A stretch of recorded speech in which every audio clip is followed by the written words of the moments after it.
Eh bien, bonsoir, frères et sœurs. Bienvenue à notre petit rendez-vous qu'on se donne au beau milieu de la semaine, comme ça, depuis quelques semaines, où on veut ensemble considérer un texte de l'Écriture, puis s'encourager. Ce soir, j'aimerais vous parler d'un sujet que je trouve extrêmement important. En fait, j'aimerais vous parler de la priorité des priorités. Quelle est cette priorité des priorités pour l'enfant de Dieu? Ben, c'est simplement de cultiver notre relation avec Dieu, notre communion avec lui.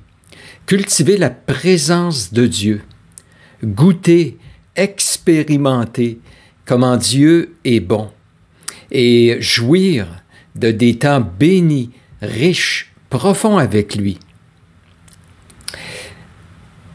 Je ne présenterai pas cela comme une obligation, sous l'angle de quelque chose qu'on doit absolument faire. Je me rappelle quand j'étais plus petit, quand mon père me demandait d'aller avec lui à la pêche, je me rappelle, on quittait la maison, à peu près à 1 kilomètre de chez nous, il y avait une rivière, et je me laissais pas prier.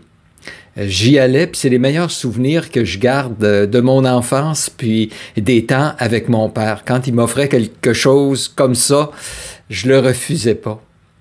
Bien, quand l'Écriture me parle de mes temps de communion avec Dieu, ben c'est un peu comme ça. C'est pas une obligation. Je le vois comme un privilège. En fait, je crois qu'on a été créé par Dieu et pour Dieu et qu'on va trouver pleinement notre accomplissement, notre satisfaction dans cette relation avec lui au quotidien et même le plus possible dans la journée. Il y a des textes qui nous disent dans les psaumes, « Il y a d'abondantes joies devant sa face, des délices éternelles à ta droite », psaume 16. Il y a un texte aussi qui nous dit, c'est le psaume 84, le verset 11, « Un jour en ta présence vaut mieux que 1000 ailleurs ». J'aime les psaumes, et ce soir, c'est un psaume qu'on va considérer. J'aime les psaumes parce que j'ai l'impression que quand je les lis, je suis plongé au centre d'une relation d'un croyant avec Dieu. Un croyant est en pleine communion avec Dieu, en train d'exposer son cœur, en train de louer Dieu, en train de crier pour avoir une délivrance. Et c'est comme si je m'ingère dans cette relation-là. Et on dirait que sur le champ, je goûte à ce qu'il goûte avec Dieu. Et souvent, j'envie David ou les autres auteurs des psaumes, et je désire avoir cette proximité, cette connaissance de Dieu qu'il avait, cette satisfaction qu'il semblait trouver dans sa relation avec le Seigneur. Alors, c'est ce que j'aimerais qu'on considère, et donc, je vais vous inviter à tourner dans le psaume 63, et on va tirer quelques conclusions du psaume 63 qui vont nous encourager à goûter et expérimenter, puis continuer à développer cette relation, cette communion avec notre Dieu. Psaume 63, verset 1 nous dit, c'est un psaume de David lorsqu'il était dans le désert de Juda. Il dit, « Ô Dieu, tu es mon Dieu, je te cherche. Mon âme a soif de toi. Mon corps soupire après toi dans une terre aride, desséchée, sans eau. Ainsi, je te contemple dans le sanctuaire pour voir ta puissance et ta gloire, car ta bonté vaut mieux que la vie. Mes lèvres célèbrent tes louanges. Je te bénirai donc toute ma vie. J'élèverai mes mains en ton nom. Mon âme se rassasiera comme de mets gras et succulents, et avec des cris de joie sur les lèvres, ma bouche te célébrera. Lorsque je pense à toi sur ma couche, je médite sur toi pendant les veilles de la nuit, car tu es mon secours. Je suis dans l'allégresse à l'ombre de tes ailes. Mon âme est attachée à toi. Ta droite me soutient. Je vais arrêter ici, donc au verset 8. Mais avez-vous remarqué la relation que David a avec Dieu? La manière dont il décrit Dieu ici, il dit « Ô Dieu, tu es mon Dieu ». On n'est plus à l'aise souvent de dire que moi j'appartiens à Dieu, mais de dire que Dieu c'est mon Dieu. Mais David ose le dire parce qu'il a une telle intimité, une telle relation. Dieu, là, c'est son Dieu. Il ajoute toujours au verset 1, il dit « Je te cherche ». C'est toi l'objectif, le but de ma vie. Je désire quoi? Pas juste ta délivrance, pas juste ta main, mais d'abord et avant tout, je te désire, toi, je te cherche. Je veux plus de toi. Il ajoute, toujours au verset 1, et vous comprenez comment le verset 1 est chargé, il dit « Mon âme a soif de toi ». Quand il a écrit, ça nous dit qu'il était dans le désert, donc il comprenait qu'est-ce que c'était qu'avoir soif quand le corps demande absolument de l'eau. Bien, il dit, mon âme, là, ce qu'elle désire par-dessus tout, ce qu'elle a soif, c'est de toi. Mon âme a soif de toi. Et il va poursuivre au verset 2, toujours, puis j'insiste, il est en train de parler comment il vit cette relation avec son Dieu, puis comment ça le nourrit, ça le satisfait, quelle place ça prend dans sa vie. Il dit, je te contemple. J'aime ça, c'est pas juste je regarde à toi, c'est pas juste je tourne les regards vers toi, c'est pas juste je lis ma Bible, mais je te contemple. Quand on parle de contempler quelque chose, c'est quelque chose qui est beau, sur lequel on fixe nos regards pour en apprécier toute la beauté.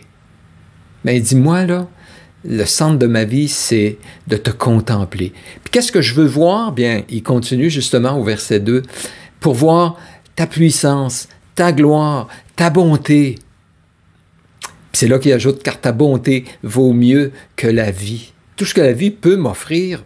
Oui, il y a des belles choses. Oui, il y a des bonnes choses. Mais par-dessus tout, c'est toi.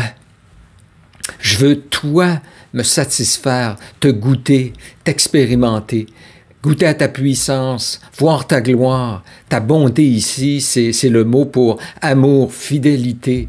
C'est ça que j'ai besoin le plus. Il dit, donc je te bénirai, parce qu'en te contemplant, en te découvrant, dans ma relation avec toi, c'est une relation d'adoration. Dieu cherche des adorateurs. Une vraie connaissance de Dieu pousse à l'adoration. C'est la seule réaction qui est digne devant ce Dieu-là. Donc, il dit, je vais te célébrer, je vais célébrer tes louanges. Au verset 4, je vais te bénir, même toute ma vie. J'élèverai mes mains. Mon corps même va participer à cette adoration envers toi. Verset 5, « Mon âme sera rassasiée, comme de mes gras et succulents. » Bon, peut-être c'est moins un petit peu pertinent pour nous, cette image-là de mes gras, parce qu'on fait bien attention au gras, mais pour l'époque, c'était la meilleure nourriture qu'on pouvait trouver, celle qui rassasiait, celle qui donnait le plus d'énergie.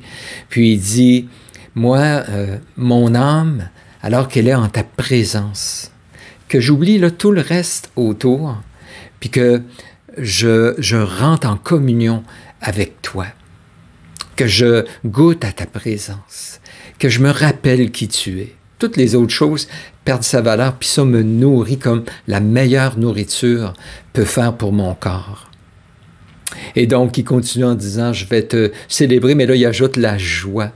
Dans ta présence, il y a d'abondantes joies. Il y a d'abondantes joies devant ta face, des délices éternels à ta droite. Au verset 6, il ajoute, sa relation même avec Dieu se perpétue, se continue pendant la nuit. Je pense à toi quand je suis sur ma couche. Mon esprit s'en va pas dans toutes sortes de directions. Je me concentre sur toi parce que c'est la plus grande des bénédictions. De méditer, je médite sur toi, il ajoute, pendant les veilles de la nuit. Je suis dans l'allégresse, verset 7, à l'ombre de tes ailes, donc rempli de joie. Et au verset 8, il dit, mon âme est attachée à toi. Je te suis attaché. Wow! Posons-nous la question, est-ce que c'est réaliste, ce de quoi je vous parle? Je suis en train de vous dire que la chose la plus satisfaisante, notre plus précieux trésor, ce qui va nous combler le plus, c'est cette communion qu'on peut avoir avec Dieu, où je goûte à sa présence, où je le connais puis je me satisfais de ce que je sais de lui, de sa personne, de ses œuvres envers moi. Est-ce réaliste de, et là j'emploie l'expression, prendre plaisir en Dieu? Je sais que c'est des mots qu'on entend régulièrement. Est-ce que c'est juste pour John Piper, qui a écrit son fameux livre « Prendre plaisir en Dieu », il en a même écrit un deuxième, « Prendre plaisir en Dieu malgré tout ». Est-ce que c'est juste pour John Piper? Non, je ne crois pas. C'est le festin auquel Dieu convie tous ses enfants. Intéressant, en vous parlant de John Piper, dans son livre sur Prendre plaisir en Dieu malgré tout, il a écrit ceci, en fait c'est à l'endos, c'est la présentation du livre.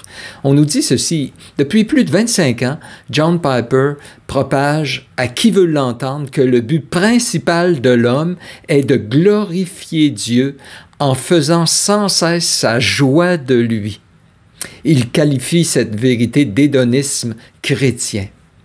L'auteur affirme que notre satisfaction en Dieu est indispensable pour démontrer la valeur inestimable de Dieu et encourager des sacrifices inspirés par l'amour. Prendre plaisir en Dieu, est-ce que c'est réaliste? Mais absolument. Ou encore, est-ce que c'est juste pour Asaph qui a dit justement ceci? Il dit « Quel autre ai-je au ciel que toi? Et sur la terre, je ne prends plaisir qu'en toi. Je ne prends plaisir qu'en toi. » Ben oui, il y a du plaisir dans d'autres choses, mais c'est tellement infime comme plaisir que ça peut apporter. Quand on compare cela au plaisir qu'on a dans notre relation avec le Seigneur. On est appelé à aimer Dieu de tout notre cœur. C'est la priorité des priorités. C'est le titre du message. C'est quoi le plus grand commandement? C'est d'aimer Dieu. Vous savez, si moi je demande à quelqu'un, écoute, aime-moi, vous allez dire, il y a quelque chose qui ne va pas avec toi. Ça se fait pas de demander à quelqu'un de nous aimer. Mais pourquoi Dieu, lui, se permet cela? Pourquoi Dieu nous dit que le plus grand commandement, c'est « Tu aimeras le Seigneur ton Dieu de tout ton cœur, de toute ton âme, de toute ta force, de toutes tes pensées. » Pourquoi Dieu, lui, peut faire cela? Vous savez pourquoi? Parce qu'il est aimable, parce qu'il en est digne, parce qu'il nous aime, puis il sait que notre ultime bien, c'est de le connaître, de le découvrir. En le découvrant, on va l'aimer et trouver notre pleine satisfaction en lui. Dieu nous appelle à être passionnés pour lui. Quelle est ta plus grande passion? Le sport, les échecs, la menuiserie, la pêche? On comprend le mot passion. C'est des choses qui font que quand c'est à l'ordre du jour de la journée qui est devant nous, on a hâte de se lever le matin, puis on sait qu'on va être béni, ça va être le fun. Est-ce que Dieu est ta passion? Bien, on est appelé à trouver notre passion en lui, de faire de l'Éternel nos délices. C'est même un commandement. Fais de l'Éternel tes délices. Psaume 34, verset 7. Dans le Nouveau Testament, on nous dit que l'homme qui trouve Jésus, c'est comme quelqu'un qui trouve quoi? Un trésor. Il travaille dans un champ, il trouve un trésor si précieux qu'il renterre le trésor, va vendre tout ce qu'il possède et achète ce champ pour posséder le trésor. Ça nous dit, dans sa joie, il va et vend tout ce qu'il possède pour acquérir le trésor.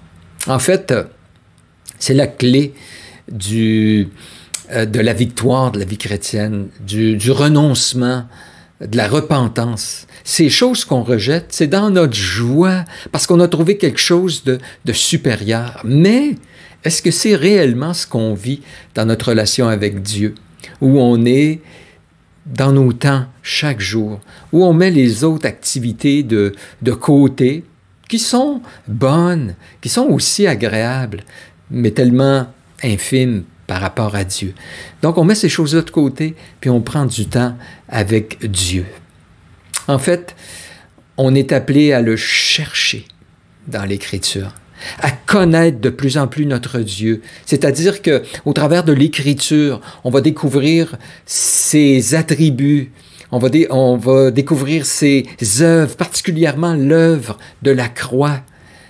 On va découvrir qui il est au travers de la personne de Jésus, parce que le Fils est venu pour nous révéler le Père.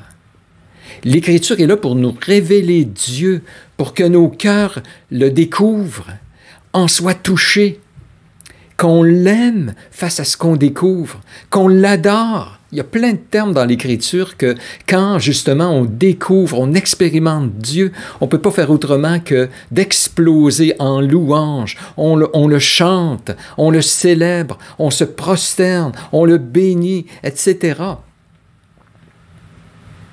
On est donc appelé à le connaître pour le louer, l'adorer, se confier en lui. Ça nous dit dans le psaume 9:11, ceux qui te connaissent, ceux qui connaissent ton nom, se confient en toi. Le connaître, de voir sa puissance, sa beauté, son amour, va nous pousser à lui faire confiance. On est appelé à le servir et parler de lui. Pourquoi on parle si peu? Ben, on parle de ce qui nous passionne. Et des fois, on est si peu passionné pour Dieu lui-même. Vous savez, quand je lis dans le Nouveau Testament la vie de prière de Jésus, je ressens ce même sentiment que quand je lis les psaumes. Dans les psaumes, je vous disais, c'est comme si je m'invite dans une relation qu'un croyant a avec son Dieu et je goûte à cette profondeur, je goûte à sa disposition, ce croyant envers Dieu, puis comment il se satisfait de Dieu, puis comment il est béni. Et moi, je vois Jésus au travers d'un ministère qui était très rapide, chargé, prendre régulièrement des temps, puis passer du temps avec Dieu. Des fois, tôt le matin, il se levait. Des fois, c'était tard. Des fois, c'était toute la nuit. Il passait du temps avec Dieu. Puis bien souvent, on nous donne juste des petites remarques ici et là où Jésus était avec son Père, en communion, dans la prière. Et quand je lis, je peux pas, ça fait toujours ça dans mon cœur. Je m'arrête, puis je me dis, oh Jésus, j'aimerais tellement goûter ce que tu goûtais avec ton Père. Veux-tu me le faire goûter? Puisque c'est le centre. N'est-ce pas, quand on nous a appelés à venir au Seigneur, on nous a appelés à une relation et non pas une religion, pas vrai? C'est quasiment un cliché. Puis c'est ce qu'on continue à dire aux gens autour de nous. Moi, je ne suis pas dans une religion, c'est une relation. Mais est-ce que tu vis vraiment une relation? Est-ce que vraiment tu peux dire que le point central de ta vie chrétienne, la priorité des priorités, c'est cette communion que tu as avec Dieu, de goûter sa présence. Voyez et goûtez comme l'Éternel est bon. Dans les faits, et je ne dis pas ça pour mettre un poids, mais vraiment pour nous stimuler, puis nous pousser un pas plus loin. Mais dans les faits, on passe des bonnes journées, des bonnes parties de la journée à même pas penser à Dieu. Le psaume 50, verset 22 dit « Attention, vous qui oubliez Dieu ». Oui, on est dans ce monde accaparé par toutes sortes de choses, puis on n'a pas le choix. Ça demande des fois notre concentration. Des fois aussi, ce qui nous nuit, c'est nos pensées qui sont tellement frivoles, errantes, et on est tellement sensuel, c'est-à-dire que nos sens, tout à coup on voit quelque chose, on entend quelque chose, on goûte quelque chose, on touche quelque chose, Puis, ça vient nous emmener dans un monde autour de nous. On est humain, on est terrestre, on est charnel, c'est-à-dire qu'on a une chair, puis on est très sensible aux messages comme ça autour de nous. Mais il y a tout un autre monde parallèle. Puis en fait, il est plus que parallèle, il est inclus dans notre monde, mais c'est Dieu, la présence de Dieu, la réalité de Dieu.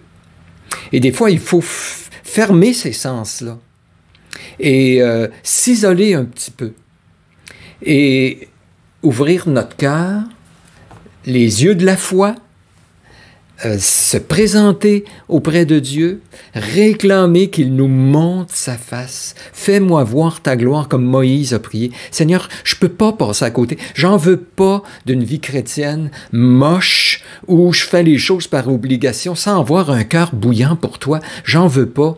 J'en veux pas, Seigneur, de juste une espèce de christianisme qui est intellectuel où je sais des choses, mais dans la vie, c'est tout le temps un combat. Pas de victoire, une tristesse, comme si ce que je sais de Dieu ne change rien. J'en veux pas de ça. J'ai soif de toi, Seigneur. Est-ce que c'est vrai ce que l'Écriture enseigne de toi, Seigneur? Disons-lui que c'est non seulement possible, mais c'est ce qui est suprême, puis ce à quoi tu nous appelles, d'avoir ces temps riches, gratifiants, satisfaisants. Seigneur, si j'ai été créé pour toi, bien, révèle-toi à moi. Ne me cache pas ta face. Vous entendez au travers de ces paroles les psaumes, c'est constamment ce que David dit, j'ai soif de toi, Seigneur. Je te désire plus que toute autre chose. Oui, c'est un défi, c'est un combat parce que dans la vie, on est actif, puis on est concentré sur toutes sortes de choses autour de nous, et voilà que tout à coup, il faut s'arrêter, puis tomber dans la présence de Dieu, puis se mettre à l'adorer. Puis je le sais que ce n'est pas toujours évident. Mais est-ce que tu n'en fais une priorité? Est-ce que tu mets suffisamment de temps?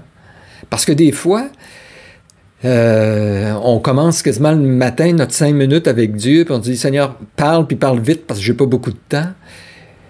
Oui, des fois, on a juste quelques minutes, puis c'est correct, mais permettons-nous du temps aussi prolongé, à l'écart, comme Jésus faisait tôt le matin, des fois plus tard, des fois dans la journée. Prendre du temps avec le Seigneur. Attention de tomber dans une espèce de sphère, de cercle vicieux, d'action religieuse. Écoutez-moi bien, vous savez qu'on peut faire plein d'actions religieuses sans être en relation avec Dieu. Jésus reproche aux Juifs de l'époque de faire des prières. Ben voyons, Seigneur, tu ne peux pas reprocher à quelqu'un de faire des prières. La prière en soi, c'est de te parler à toi. Comment tu peux reprocher ça? Qu'est-ce qu'il y a de pas correct là-dedans? Bien, les Juifs, ce qu'ils faisaient, c'est qu'ils se plaçaient au coin des rues, ils priaient pour être vus des hommes, puis il dit, vous avez déjà votre récompense. Mais il dit, toi, l'enfant de Dieu, là, t'es appelé à quelque chose de plus que ça, beaucoup plus que ça. Quand tu pries, entre dans ta chambre, ferme ta porte et prie ton Père qui est là dans le secret. Et ton Père qui voit dans le secret te le rendra. On peut prier sans être en communion avec Dieu, imaginez. Et c'est tout le contraire, ce à quoi Jésus nous appelle. Entre dans ta chambre, goûte à la présence de Dieu. C'est la seule prière qui est acceptable auprès de Dieu. Il dit, quand tu donnes l'aumône, là, fais pas aussi comme les Juifs, qui sonnent de la trompette, puis qu'ils le font pour être vus des hommes. Ils ont déjà leur récompense, ils ont déjà leur gloire. Ils savent c'est qui leur public, c'est l'homme, puis ils veulent avoir la gloire de l'homme, puis ils la recevaient, les Juifs. Mais dis-toi, tu connais mieux que ça. Que ta main droite oublie ce que ta gauche donne, ou peut-être c'est l'inverse, là. Mais fais-le en secret, entre toi puis Dieu. Hey, ça veut dire que même quand tu donnes ton offrande, là, t'es en communion avec Dieu, tu le fais parce que tu sais que Dieu est présent, tu goûtes sa présence, tu le fais avec joie pour lui. Les autres, ça ne m'intéresse pas. Ils penseront ce qu'ils veulent de moi. Attention à ces actions religieuses. Si nous pouvons trouver cette joie dans la communion avec Dieu, puis vraiment pousser ce point-là, si c'est une priorité des priorités, comme je vous le mentionne, bien, je vais vous dire simplement ceci, puis je termine là-dessus. C'est saisissez la grâce du salut qu'on a en Jésus-Christ. Saisissez toutes les grâces du salut. Je peux goûter cette relation avec Dieu parce que Jésus me l'a acquise. Par nature, je suis un ennemi de Dieu. Par mes pensées, par mes mauvaises œuvres. Il y a un gouffre entre moi et Dieu. Et je n'ai pas accès auprès de Dieu par nature. Mais Dieu a payé cher pour me réconcilier à lui en donnant son Fils Jésus-Christ à la croix pour mes péchés. Sa mort, sa résurrection me sauve, me justifie, me réconcilie avec Dieu. Et maintenant donc, Dieu m'est favorable. Je suis en communion à cause de l'œuvre de Jésus. J'ai l'Esprit de Dieu en dedans de moi qui m'aide à saisir Dieu, goûter sa présence. Il rend témoignage à mon esprit que je suis un enfant de Dieu. Je peux m'asseoir sur les genoux de mon papa et lui dire « Abba, Père, papa, je t'aime ». Donc, tout le salut nous réconcilie avec Dieu. Toutes les grâces, les provisions, tous les angles du salut, c'est pour me réconcilier avec Dieu, avoir accès à lui et pouvoir me présenter avec assurance au trône de la grâce et le faire au quotidien. Et c'est pas juste une action qui est unilatérale de ma part ou moi je dois m'approcher de Dieu. L'inverse aussi, c'est à des chrétiens que Dieu dit dans l'Apocalypse, chapitre 3, verset 20, il dit « Je me tiens à la porte et je frappe. Si quelqu'un entend ma voix, j'entrerai chez lui, je souperai avec lui et lui avec moi. » Donc Dieu ne demande que ça et veut nous faciliter cette relation au quotidien, cette relation intime, profonde avec lui. Donc, ne passons pas à côté de l'essentiel. Combattons pour approfondir cette relation, goûter à la présence de Dieu, goûter comment le Seigneur est bon. Que Dieu nous vienne en aide. Relisez le psaume 63 qu'on a lu précédemment et que Dieu utilise cela par son esprit pour vous encourager dans votre communion bénie avec Dieu.